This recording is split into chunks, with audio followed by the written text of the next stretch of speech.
अस्सलामुअलैकुम। Welcome to migration mentor. My name is Husnain Ali. आज की इस वीडियो के अंदर मैं आपको HMRC के टैक्स सिस्टम के हवाले से बताऊंगा। आपका स्टूडेंट लाइफ के अंदर टैक्स सिस्टम क्या होता है एज ए पार्ट टाइमर, और उसके बाद जब आप सेल्फ एम्प्लॉयड हो जाते हैं तो उसके बाद आपका टैक्स सिस्टम क्या होता है और आप किस तरीके से पे करते हैं। इस लास्ट वीडियो के अंदर मैंने आपको HMRC का अकाउंट क्रिएट करना सिखाया था और उसमें नेशनल इंश्योरेंस नंबर किस तरीके से लेना है वो बताया था। तो जब आप अपना HMRC का अकाउंट को हैंडल करना सीख जाएंगे, उसको देखते रहेंगे डे बाय डे, तो आपको मज़ीद जो है वो चीज़ें क्लियर हो जाएंगी। तो स्टार्ट करता हूँ मैं एज ए स्टूडेंट लाइफ से। जब आप एज ए स्टूडेंट यहाँ पे आते हैं तो 1 साल की अगर आप मास्टर्स की डिग्री में आते हैं या आप ग्रेजुएशन की 3 साल की डिग्री में आते हैं, आपका हर साल जो है वो 1 साल के हिसाब से ही देखा जाता है। जैसे ग्रेजुएशन की अगर 3 साल की डिग्री है तो ईयर बाय ईयर ही आपका HMRC सिस्टम चलेगा। इसी तरीके से मास्टर्स की है ही 1 साल की डिग्री, तो 1 साल का आपका जो है वो टैक्स ईयर चलेगा 5 अप्रैल टू 6 अप्रैल। तो ये जो है आपका एक टैक्स का ईयर है। अब इस साल के अंदर स्टूडेंट लाइफ के अंदर आपको 12,570 पाउंड जो है ये एक टैक्स फ्री अमाउंट है। जबकि आप इसके ऊपर जितना भी काम करते हैं आपको इस अमाउंट के ऊपर आपको टैक्स नहीं पड़ेगा। इससे ज़्यादा आप काम करेंगे तो फिर आपका टैक्स स्टार्ट होगा। अब जब आपको 20 आवर्स अलाउड है, अब 20 आवर्स आपको कहाँ पे मेंशन होते हैं? ये आपके कैश स्टेटमेंट के ऊपर भी मेंशन होते हैं। जब आप अपनी कंट्री में कैश स्टेटमेंट लेते हैं, उसके बाद जब आपके पासपोर्ट पे वीज़ा स्टिकर लग के आता है उसके ऊपर भी लिखा होता है कि स्टूडेंट को 20 आवर्स अलाउड है। यहाँ पे आने के बाद जब आप अपना BRP कार्ड रिसीव करते हैं उसके नीचे भी मेंशन होता है कि स्टूडेंट को 20 आवर्स अलाउड है। तो 20 से 21 हो सकते हैं, लेकिन इससे ज़्यादा पॉसिबल नहीं है। तो जब आप इसके ऊपर ज़्यादा काम करेंगे तो आपको नेशनल इंश्योरेंस नंबर के ऊपर अगर पेमेंट ज़्यादा आ गई, आपको प्रॉब्लम कहाँ पे होगा? जब आप अपना नेक्स्ट वीज़ा फाइल करने लगेंगे। जो भी मास्टर्स की डिग्री में या स्टूडेंट लाइफ में आता है उसको नेक्स्ट वीज़ा जो है वो PSW है, post graduate student work permit, जो कि 2 साल का है। जब आप वो वीज़ा अप्लाई करेंगे तो वो आपकी पिछली हिस्ट्री चेक करेंगे कि स्टूडेंट लाइफ में इसको 20 आवर्स अलाउड थे, क्या इसने ज़्यादा काम तो नहीं किया। अगर ज़्यादा काम किया तो सिस्टमेटिकली आपका वहीं पे वो सिस्टम ब्लॉक हो जाएगा, आपको नेक्स्ट वीज़ा नहीं मिलेगा। UK में सारा सिस्टम जो है वो ऑटोमेटिक है। यहाँ पे पर्सनल चेहरे देख के और पर्सनैलिटीज़ देख के काम नहीं होता, यहाँ पे सिर्फ डॉक्यूमेंटेशन पे होता है। तो अगर आपने ज़्यादा काम किया तो वो वहीं पे रुक जाएगा। अब आप स्टूडेंट लाइफ में काम ज़्यादा कब कर सकते हैं? एक मॉड्यूल के बाद आपकी 1 महीना टर्म ब्रेक आती है। आप उसमें जितना काम कर सकते हैं करें, लीगली जितना खींच सकते हैं खींचें। अगर आपने अपना कोई शौक़ पूरा करना है, कोई चीज़ लेनी है, आप लें, पूरा काम करें। सेकंड मॉड्यूल के बाद 1 महीना ब्रेक आएगी, मिनिमम 1 महीना होती है, उसमें भी आप काम करें। तो जो आप अपनी यूनिवर्सिटी से टर्म लेटर ले लेंगे, अपना हॉलीडे लेटर भी उसको बोलते हैं, उसके ऊपर मेंशन होगा क्लियरली कि आपके कौन से हॉलीडेज़ हैं। तो हॉलीडेज़ के दौरान आप फुल टाइम काम कर सकते हैं। स्टडीज़ के दौरान आप सिर्फ 20 आवर्स काम करेंगे। तो ये है एक स्टूडेंट लाइफ का HMRC के अकाउंट के मुताबिक चलने का तरीका। लेकिन यहाँ पे कुछ लोग आके अपने 20 आवर्स से हट के भी काम करते हैं, जिसको सेल्फ एम्प्लॉयमेंट भी बोला जाता है। यानी वो खुद अपनी बेस के ऊपर जो है ना काम करते हैं। कोई भी कंपनी या बंदा उनको सैलरी पे करता है तो उसका नेशनल इंश्योरेंस नंबर पुट नहीं करता। जब नेशनल इंश्योरेंस नंबर पुट नहीं होगा तो HMRC पे रिकॉर्ड नहीं आएगा, लेकिन आपके अकाउंट में सैलरी आएगी। अब उस हवाले से यहाँ पे कहा यह जाता है कि आप ऑनलाइन बैंक अकाउंट बना लें, उसके अंदर आपकी सैलरी आएगी, जिस हवाले से आपको ये प्रॉब्लम नहीं होगा। तो देखें, ये एक छोटी सी मिसअंडरस्टैंडिंग्स हैं जो कि एक बिल्कुल ही कम अकल लोगों की तरफ से ये बनाई जाती हैं। तो आपने इनके ऊपर बिल्कुल भी नहीं रहना है, क्योंकि ये UK का सिस्टम है, ये बहुत हार्ड सिस्टम है। मैं अपनी आंखों से ये एग्जांपल्स देख चुका हूँ कि जब ये आपको पकड़ने पे आते हैं ना, तो ये कोई भी चीज़ आपकी नहीं छोड़ेंगे। एक एक ट्रांजैक्शन आपकी यहाँ पे रिकॉर्ड में है। आप किसी भी ग्रोसरी शॉप से, किसी भी ऑफ लाइसेंस शॉप से 1 पाउंड की या 50 पेंस की भी एक चीज़ लेते हैं तो वो भी रिकॉर्ड में है। तो इसलिए जो है इस तरह की आप कोई भी मिस्टेक नहीं करेंगे। ये एक क्राइम है और इसका आगे जाके आपको जो है ना एक पनिशमेंट मिलती है। और स्टूडेंट लाइफ में आपको 3-4 जगहों पे मेंशन होता है कि 20 आवर्स अलाउड है। हर जगह पे जो डॉक्यूमेंट मिल रहा है आपको उसके ऊपर मेंशन है।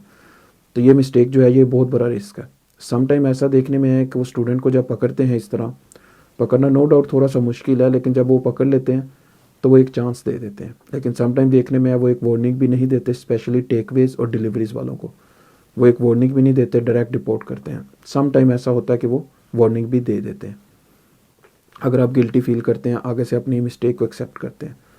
तो ये था स्टूडेंट लाइफ के अंदर HMRC का लीगल और इलीगल वे। इलीगल की मैंने आपको पनिशमेंट भी बता दी, ऐसा ना करें तो बहुत अच्छा है आपके लिए, क्योंकि आप बहुत मुश्किल से यहाँ पे आए हैं। और जो लीगल वे है वो आपको बता दिया, उसको आप फॉलो करें। तो उसके मुताबिक चलें। नेक्स्ट आगे आ जाते हैं। जब आप अपनी स्टडीज़ फिनिश कर लेंगे तो आप सेल्फ एम्प्लॉयमेंट की तरफ आ जाएंगे। जब आप खुद से जो है ना जॉब करने लगेंगे, अब उसमें आपका 1 साल का कॉन्ट्रैक्ट होगा। 1 साल का कॉन्ट्रैक्ट कंपनी के साथ आप साइन करेंगे। अगर आपका वो कॉन्ट्रैक्ट 50,000 से नीचे है तो आपका 20% टैक्स उसमें से जाएगा। 1 साल का कॉन्ट्रैक्ट, आपकी सैलरी जितनी भी होती है वो डिपेंड करता है आपकी कंपनी पे, आपके कितना आपने उन्होंने आपको ऑफ़र किया है और कितने पे आप सेटिस्फाई हुए हैं। अगर वो 50,000 से नीचे है तो 20% आपका टैक्स जो है हर महीने वो जाएगा। अगर आपका कॉन्ट्रैक्ट 50,000 से ऊपर चला जाता है, अब 50,000 से ऊपर जाने का मकसद ये नहीं है कि कॉन्ट्रैक्ट 50,000 से ही ज़्यादा होना चाहिए।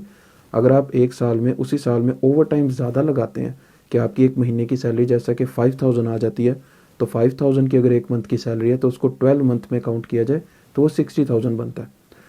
तो ऐसी अमाउंट जो 50,000 के अंदर रिलाई कर रही है उसके अंदर आपका 20% टैक्स होगा, और ऐसी अमाउंट जो 50,000 से ऊपर जा रही है उसके ऊपर आपका 40% टैक्स होगा। क्योंकि 50,000 से जैसे ही आपका कॉन्ट्रैक्ट रेज होता है वो आपका 40% टैक्स अप्लाई हो जाता है। तो अगर आपने एक महीने में इतना काम किया है कि आपकी सैलरी 50,000 से ऊपर बन रही है तो सारी सैलरी के ऊपर 40% टैक्स नहीं लगेगा।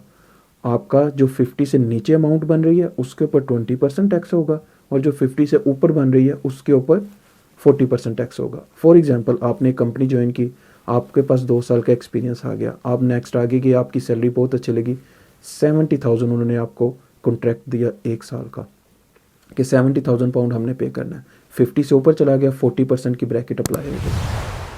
अब 50 के अंदर अंदर जितनी सैलरी आ रही है आपकी उसके ऊपर आपका 20% टैक्स लगेगा। जो ऊपर वाला 20,000 है 50 से ऊपर, उस 20% के ऊपर आपका 20,000 के ऊपर आपका 40% टैक्स लगेगा। तो जितनी भी अमाउंट 50,000 के अंडर रहेगी उसके ऊपर 20%, 50 से ऊपर जाएगी 50 से लेकर 125,000 तक, वहाँ पे आपका 40% टैक्स जो है वो अप्लाई होगा। 125,000 से ऊपर आप जाते हैं तो वो 50% टैक्स होता है।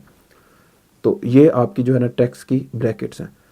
अब अगर आप एक कंपनी में जाते हैं, यहाँ पे एक आप आम बंदे के पास काम करते हैं, फॉर एग्जांपल जैसे टैक्सीज, कैब, डिलीवरी ड्राइवर्स और ये वाले जो भी काम करते हैं, ये सेल्फ एम्प्लॉयड अपना स्टेटस शो करते हैं।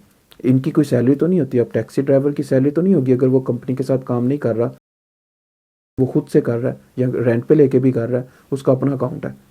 तो वो 1 साल जो है वो वैसे ही काम करेगा, उसका कोई टैक्स नहीं होगा। साल के बाद जब टैक्स रिटर्न जमा करवाएगा तो वो बताएगा कि ये मेरी इनकम है 1 साल के अंदर, ये मैंने कमाया है, ये उसके ऊपर मेरा जो है ना 20% टैक्स है। अगर वो अंडर 50,000 है, अगर 50,000 से ऊपर है तो 40% टैक्स ऊपर वाली अमाउंट के ऊपर लगेगा, तो वो अपना पे करेगा। तो ये तरीकाकार है यहाँ पे जो है ना टैक्स सिस्टम के साथ चलने का। अब कुछ यहाँ पे जो है स्टार्ट पे आए थे, तो कुछ लोग यहाँ पे इस तरह की एडवाइस भी करने की कोशिश करते हैं कि टैक्स देने से जो है वो थोड़ा सा परहेज़ करें, कि टैक्स यहाँ पे अगर आप नहीं देते तो इसके क्या क्या नुकसान आता है वो मैं आपको बता देता हूँ। आप नेक्स्ट अपना जब भी स्टेटस स्विच करते हैं तो आपकी कोई उसके लिए रॉकेट साइंस नहीं है, सिर्फ वो आपका जो प्रीवियस रिकॉर्ड है वो चेक करते हैं।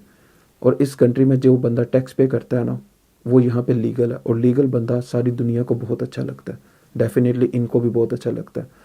तो जितना हो सके आप लीगल तरीके के साथ चलें, प्रॉपर तरीके से जितना टैक्स बनता है उतना पे करें, और कभी इस तरह की बात को सोचे भी ना, क्योंकि बाज़ यहाँ पे एशिया साइड से लोग आते हैं, अफ्रीकन साइड से भी, जिनको इस चीज़ के आगे नुकसान नहीं पता होते कि बाद में हमारे साथ क्या होगा। तो इसलिए जो है वो कुछ मिसअंडरस्टैंडिंग में आके काम इस तरह कर जाते हैं, लेकिन उसके नुकसान बाद में बहुत ज़्यादा हैं। तो यहाँ पे आएँ, लीगली आप अपना टैक्स पे करें, टैक्स पे करते हैं आप लीगली, आपके यहाँ पे स्टेटस स्विच होते हैं, आपको ILR मिलता है, आपको जो है वो आगे इंडेफिनिट मिलता है, देन पासपोर्ट मिलता है, सारा आपका प्रीवियस रिकॉर्ड पे मिलता है। पासपोर्ट मिलने के बाद आप यहाँ पे टैक्स पे करते हैं। जब आप अपने काम से रिटायर हो जाते हैं फिर वो आपका प्रीवियस रिकॉर्ड चेक करते हैं कि इसने हमें टैक्स कितना पे किया, उस हिसाब से आपकी पेंशन लगाते हैं, उस हिसाब से वो आपको बेनिफिट्स भी प्रोवाइड करते हैं। अब यहाँ पे टैक्स देने के क्या फ़ायदे हैं और ये हुकूमत आवाम को क्या क्या बेनिफिट अप्लाई करती है, इसके ऊपर मैं एक अलग वीडियो बनाऊंगा, क्योंकि इस वीडियो में मैं नहीं बता सकता सब चीज़ें, क्योंकि लंबी हो जाएगी। इसमें मैंने सिर्फ आपको टैक्स सिस्टम बताया है कि कितने % टैक्स है, और अगर आप पे नहीं करते तो उसकी क्या पनिशमेंट है। तो इस तरह की वीडियोस के लिए चैनल को अगर आपने सब्सक्राइब नहीं किया, please do subscribe and bell icon के बटन को भी लाजमी क्लिक कर दीजिएगा। Thank you so much.